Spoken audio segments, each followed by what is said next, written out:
Salutations everyone, this is Razor giving you guys the summary and analysis of WTFOX 2 on the Smash 4 side of things, where DeBuzz took the crown and Mr. R and DeBuzz both beating Zero for the first time, leaving Zero with a third place. Scat coming out with fourth, his best showing ever at a tournament with this many top players. With that Mega Man, I'm telling you, that if people don't know that Mega Man matchup, which most people do not, they're gonna have to have top tier caliber play as well as a very good character to counteract that.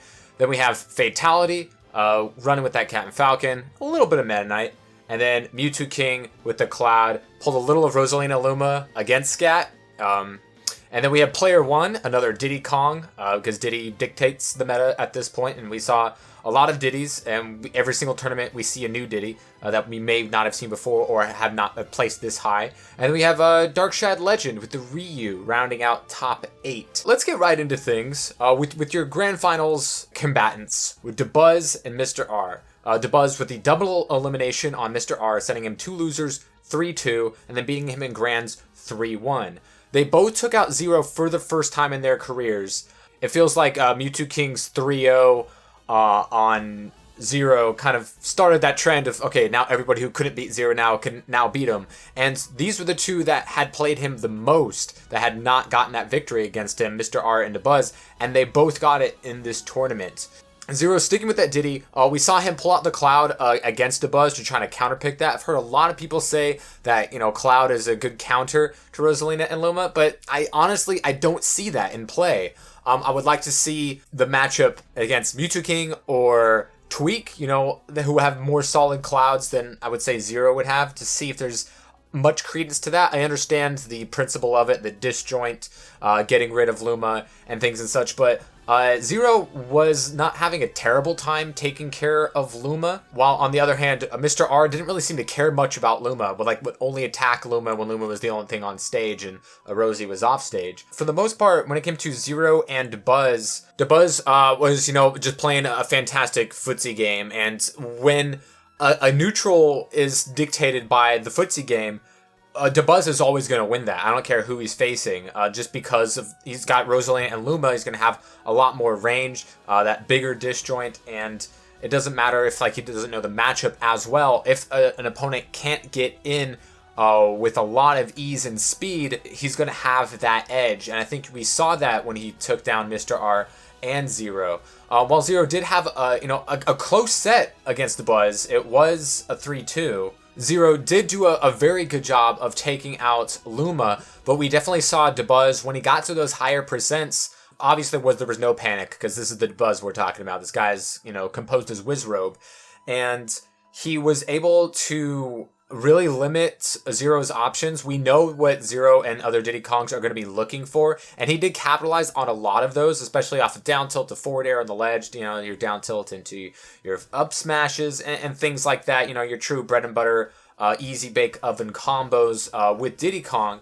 But it clearly wasn't working out, especially in the air, because DeBuzz's positioning with his aerials was just so on point, and this is the first time we saw him be that crisp in the air against Zero, and I think that might have been the difference. We didn't see him use as many setups as he usually uses to take down other people. He was just using a consistent, strong neutral game, and he wasn't letting Zero get much off stage or off the ledge, and was always mixing up the speed and positioning of his aerials to be safe, but also be at just the right spacing to hit Zero as well. And if he misses, there's not going to be as big of a punish until Luma gets off the field.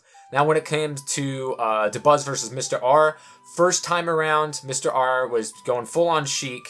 Once again, DeBuzz was having a fantastic footsies game, and with the Sheik nerfs, we've seen a lot of people drop Sheik. We haven't seen Zero use Sheik hardly at all since he has come back, and we haven't seen any Sheik at all in the past 2 tournaments with Zero. So I think it's safe to say that his Sheik's kind of dead. He still has it, but he's not going to use it, I don't feel, really in any matchup. because the Diddy is just going to be better against everybody else than Sheik, especially since now she can't kill. But Mr. R was definitely mitigating those problems that Sheiks have been having.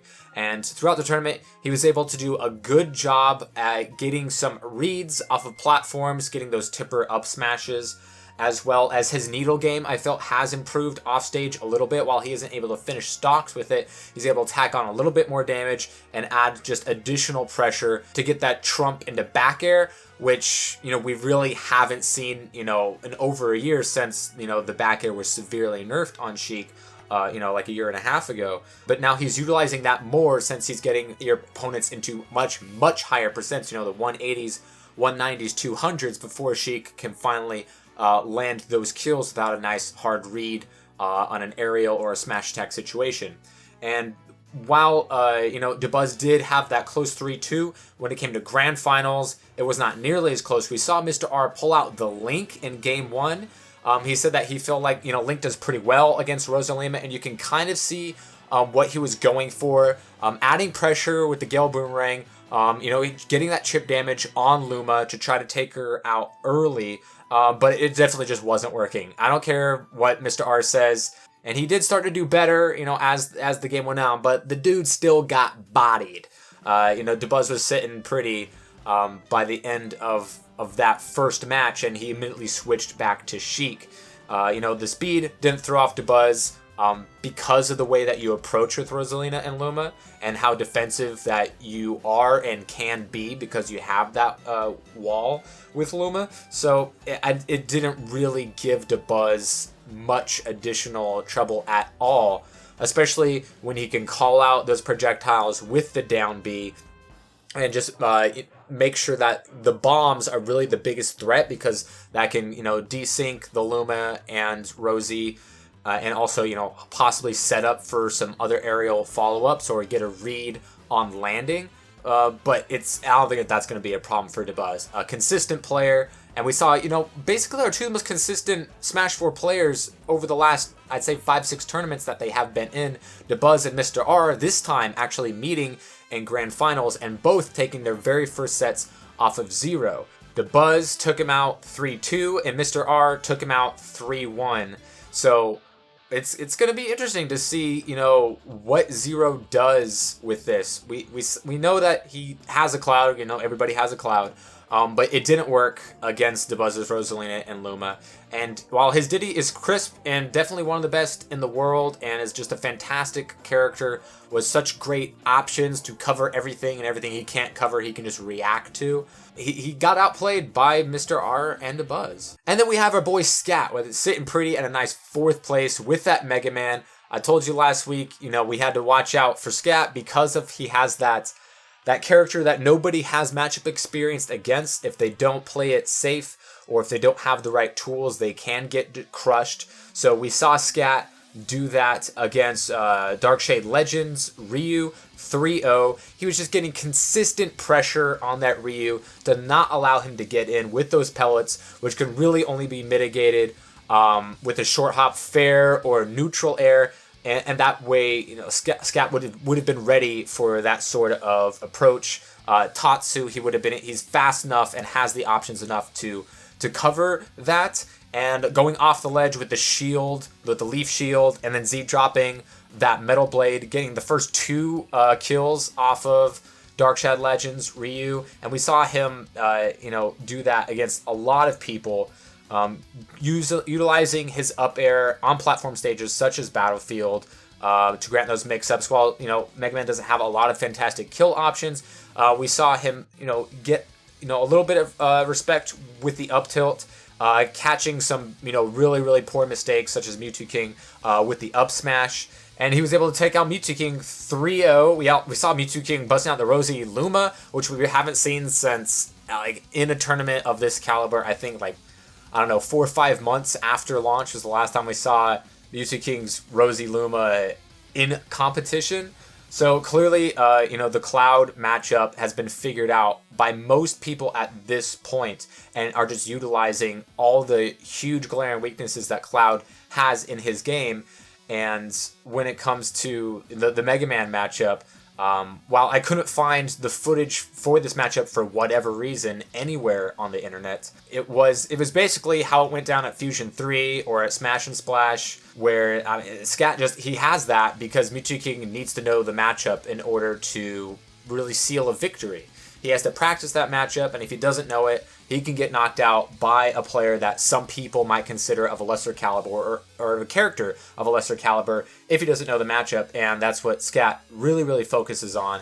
And we also saw him throw out the Ryu against Mr.R. We know that Scat did have a Ryu, and I think we're going to see more people picking up Ryu secondaries, but it didn't really work. So you have to give props to Mr.R. To sticking with Sheik and able to do what he did, being patient and able to mix up his kill options, because that's what he has to do.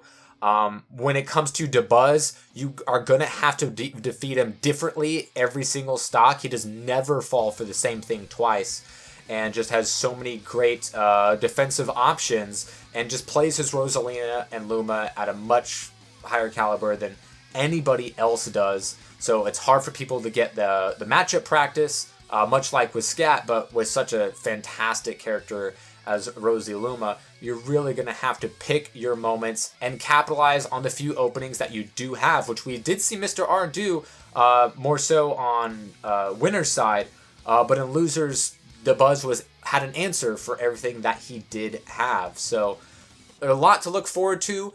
Who knows who's going to win Evo, either in Smash 4 or Melee. This isn't even a guarantee to see Zero in Grand Finals, but it can still be Zero. I think Dabuz has to be one of the favorites. Larry Lurk can take it.